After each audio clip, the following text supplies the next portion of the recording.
और नगीना से प्रत्याशी रहे चंद्रशेखर आजाद से हमारे संवाददाता खास बातचीत करें, क्या कुछ कह रहे सुनिए। जो अधूरा काम है वो पूरा करने में मैं जी जान से जुटा रहूंगा जब तक मेरे जीवन में, जब तक मेरे शरीर में सांस है और मेरे शरीर में लहू का आखिरी खतरा बचे रहेगा। चंद्रशेखर जी, आपको क्या लगता है कि इस बार चुनाव में क्या कुछ अहम मुद्दे रहे और खासतौर पे आपके इलाके में क्या कुछ अहम मुद्दे रहे कि लोगों ने आप पर इस बार भरोसा किया है?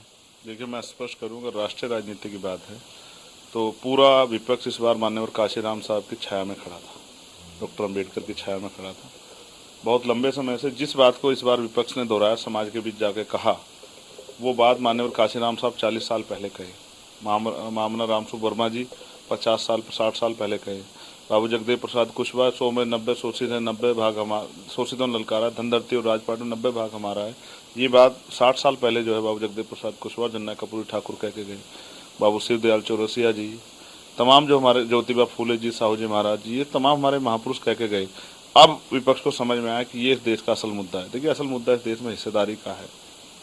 इस देश में जिस दिन देश आज़ाद हुआ, संसाधनों में पूर्ण रूप से बंटवारा नहीं हुआ, वास्तविक बंटवारा, उसकी वजह से देश में असमानता है, गैर बराबरी है। एक आदमी इतना अमीर है, उस पर इतनी दौलत है, उसको जानकारी नहीं है। एक आदमी इतना गरीब है जिस पर रहने के लिए घर भी नहीं है। ये जो असमानता है, इस असमानता खाई बन गई है गरीबों अमीरों के बीच में, और फिर जाति के आधार पर शोषण, धर्म के आधार पर शोषण, ये बंद होना चाहिए। इसलिए मेरे जैसे लोगों की जरूरत है।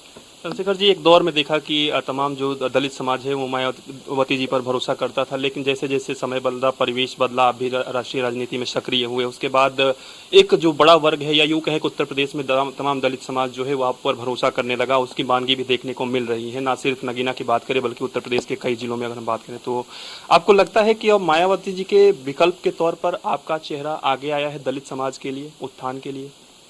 तो आप ये स्पष्ट करना चाहते हैं कि मैं सिर्फ दलित समाज का ही उत्थान कर सकता हूँ? मैं न्यूज़ वन इंडिया का बड़ा सम्मान करता हूँ, लेकिन अगर वो भी जातिवादी उसमें डूबा रहेगा तो मैं क्या करूँ?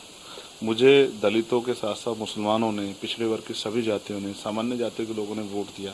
क्यों जबरदस्ती आप दलित नेता का टोपा मेरे सर उड़ा? अक्सर चुनाव में दलित समाज का जिक्र होता है, आप भी कई बार समाज का जिक्र होता है, प्राइम मिनिस्टर भी कहते हैं, आप उनको तो कभी नहीं कहते? उनको भी कह रहा हूँ, सभी पार्टियां करती हैं, राहुल गांधी की बात करें, अखिलेश यादव की बात करें, सभी लोग करते हैं। और एक जरूरत है, दलित समाज को किस तरीके से ऊपर लाना है तो दलित समाज का जिक्र करना होगा। नहीं, दलित समाज का जिक्र होना जरूरी है, उनके मुद्दों का भी, लेकिन व्यक्ति को अगर जाति के आधार पर आप नेता बनाना चाहते हैं तो फिर आप, मुझे अच्छा लगेगा कि न्यूज़ वन इंडिया के लोग जब अपने स्पीच करें तो प्रधानमंत्री को उनकी जाति के हिसाब से बोलें, गृह मंत्री को उनकी जाति के हिसाब से बोले, और जो कांग्रेस के बड़े नेता उनको उनकी जाति के हिसाब से बोले। माफ़ करो भाई, कब तक जो है ये कर करके हमें पीछे धकेलते रहोगे? अब तो माफ़ करो, अब तो अपना चरित्र बदलो।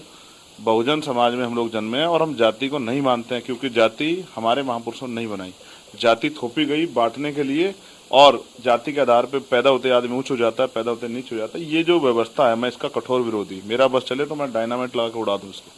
मैं इंसानों को इंसान समझता हूँ, मैं आपको भी इंसान समझता हूँ। आपकी माँ ने भी उसी प्रक्रिया से आपको जन्म दिया और मेरी माँ ने भी। हमारे माथे पे नहीं लिखा है जाति, लेकिन ये हम पे थोपी गई है। तो ऐसे तो मैं चमार जाति में पैदा हुआ तो मैं सिर्फ क्या चमारों की लड़ाई लड़ूंगा? नहीं, वो तो उस जाति में जन्मा, वो तो मेरा खून है, मैं उनका खून हूँ, वो मैं उनका आशीर्वाद मुझे सदैव मिलता रहा। लेकिन मेरे कंधों पे हमने वैचारिक शक्ति, विचार हमारे पास है। बहुजन समाज में जन्मे सभी महापुरुषों के जो है कर्ज को हमें उतारना है, उस पूरे बहुजन समाज की लड़ाई लड़नी है।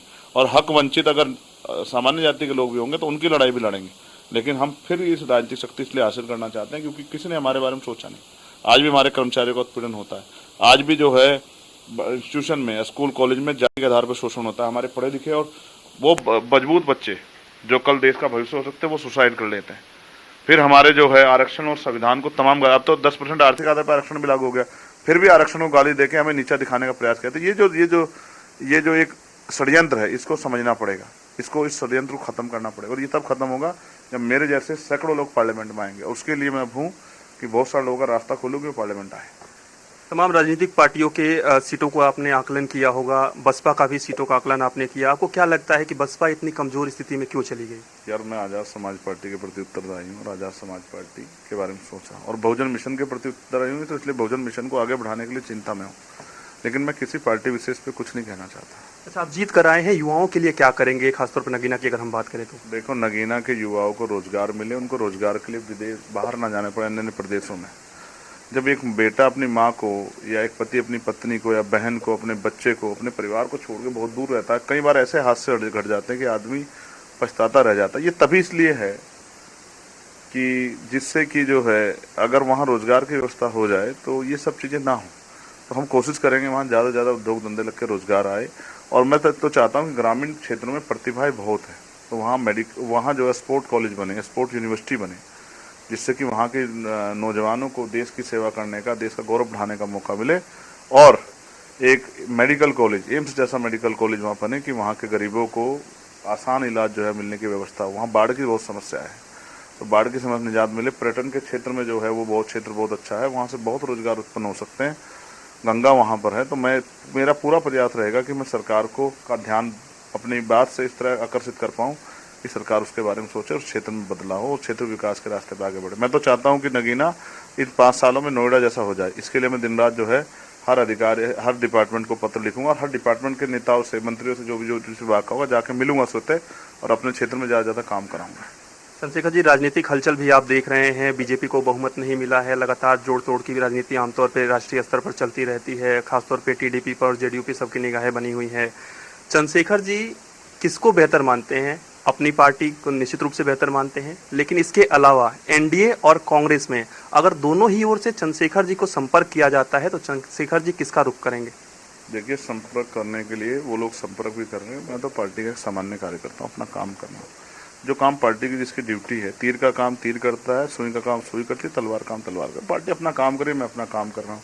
पार्टी जो मुझे आदेश करेगी, पार्टी ने मुझे कहा है कि आपको चुन के भेजा गया है, आप जाके बैठिए विपक्ष में और जनता की आवाज़ उठाइए, और अगर भविष्य में कोई बात होती तो उसको हम लोग अपने आप देख लेंगे, आपका काम नहीं है। अभी आपने कहा कि लोग संपर्क कर रहे हैं, आप बता सकते हैं क्या कि किस पार्टी की ओर से संपर्क किया जाए? मैंने कहा ना, मुझसे नहीं कर रहे हैं ना, मुझसे नहीं कर रहे। मैं तो फ़ोन भी नहीं चलाता हूँ। ये काम तो पार्टी के सीनियर लोग देख रहे हैं, ठीक है, और पार्टी के लोग अपना काम करेंगे। मैं पार्टी का सामान्य कार्यकर्ता हूँ, समर्पित। जो पार्टी का आदेश होगा उसका पालन करूँगा।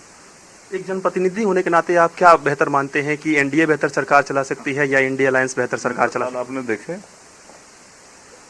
अगर कोई पत्रकार से ही सवाल कर ले तो अगले दिन हो सकता है पत्रकार ढूंढना मुश्किल हो गया।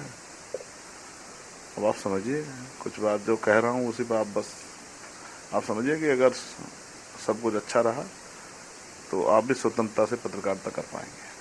चंद्रशेखर जी, उत्तर प्रदेश से आप हैं और उत्तर प्रदेश से जीत कर आए हैं, और उत्तर प्रदेश में ही सबसे कम सीटें अगर हम बात करें अन्य राज्यों के मुकाबले तो भारतीय जनता पार्टी को मिली है, और इसमें सबसे महत्वपूर्ण जो जिला है वो अयोध्या है।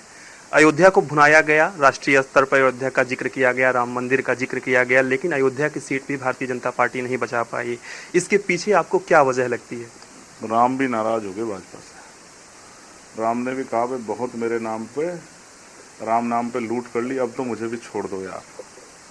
आप ये समझिए, उत्तर प्रदेश में जो गोली 2023 में चंद्रशेखर यादव चली थी, उस गोली का हिसाब मेरे लोगों ने सूद समेत जो है भाजपा से लिया है उत्तर प्रदेश में। मैं 2 सीटों पे लड़ा, नगीना हम जीते और डुमरियागंज में हमें 80 हज़ार से ज़्यादा वोट प्राप्त हुए, जिसमें हम 4 दिन सिर्फ मेहनत करके आए। अगर सोचो कि हम उत्तर प्रदेश की 80 सीटें लड़ते तो जो 1 लाख के कम अंतर से जो सीटें विपक्ष जीत गया है, तो वो सारी सीटें जो है विपक्ष हार जाता। ये इनको धन्यवाद देना चाहिए भी हमारे में आज़ाद समाज पार्टी के लोग हैं, विपक्ष को दोनों हाथ उठा के, और जब मैं जाऊं तो मेरा स्वागत करना चाहिए कि हमारी वजह से बहुत सारी सीटें उनकी जीत गई, और भविष्य में समझदारी दिखाएंगे तो सब ठीक रहेगा। आपकी तो लगातार कार्यकर्ताओं से मुलाकात हो रही होगी और आपके कार्यकर्ता कर्मठ भी है, जिस तरीके से उन्होंने चुनाव प्रचार किया, आपके साथ मिलकर कंधे से कंधे मिलाकर, न सिर्फ नगीना की बात करें बल्कि राष्ट्रीय स्तर पर भी चुनाव प्रचार हुआ। अब जीत के बाद आपसे कोई उम्मीद लगा रहा है कि भैया हमारा ये काम करा दीजिएगा, चूंकि अब सांसद आप बन गए हैं, कोई स्पेशल काम या रोजगार के अगर हम बात करें लगानी चाहिए उनको, और उनकी उम्मीद के लिए तो हम यहाँ कोई ऐसी चीजें आई हैं जो स्पेशल हो कि हाँ ये काम हमको कराना ही कराना है? ज़्यादा लोग जो क्योंकि क्रिकेट बड़ा पसंद करते हैं तो कह रहे हैं भैया एक स्पोर्ट स्टेडियम यहाँ बनवा दो, इंटरनेशनल स्टेडियम। चलेंगे, हम देखेंगे, जो खेल मंत्री बने उनसे जाकर बात करें कि साहब हमारे यहाँ बनवाइए एक जो है बढ़िया जो है क्रिकेट स्टेडियम इंटरनेशनल बन जाए, तो बहुत सारा रोजगार भी आ जाए, और हम गंगा के आसपास बन जाए तो हमारे लोगों को बड़ा आनंद भी आ जाए कि आराम से स्पोर्ट जो है स्टेडियम का आनंद लें, तो फिर उससे जो है प्रतिभा बढ़ेंगी। तो बहुत सारी अपेक्षाएं लोगों को। अब मैं धीरे धीरे जैसे सरकार एक बार बन जाए तो सभी से बात करूंगा, सभी मंत्रियों से, कि भाई वो जो है हमारे क्षेत्र के बारे में सोचें। धन्यवाद, और आपको एक बार फिर से बहुत बहुत बधाई हो। एक युवा के तौर पर आप जीत कर आए हैं, और अब आप भी धन्यवाद कीजिए कि उन्होंने एक मजबूत आवाज़ को अवसर दिया है, जो पार्लियामेंट में उनके हितों के लिए और देश में रहने वाले कमज़ोर हक वंचित समाज, दलित, पिछड़े, आदिवासी, मुसलमान, जैन, सिख, बौद्ध, ईसाई, और महिलाओं, मजदूरों, किसानों के लिए मजबूत होकर लड़ेगा। धन्यवाद। हमारे साथ बातचीत कर रहे थे नगीना से नवनिर्वाचित जो सांसद हैं, उन्होंने सीधे तौर पे कहा कि हम नगीना का विकास करेंगे और नगीना में जो पिछले कुछ सालों में नहीं हुआ है उससे बेहतर काम कहीं ना कहीं होगा। चंद्रशेखर आज़ाद रावण निश्चित रूप से बागी तेवर के लिए जाने जाते हैं, लेकिन कहीं ना कहीं सरलता और सौम्यता इनकी अपनी पहचान है। वीडियो अंकित के साथ मैं पीयूष तिवारी, न्यूज़ 1 इंडिया।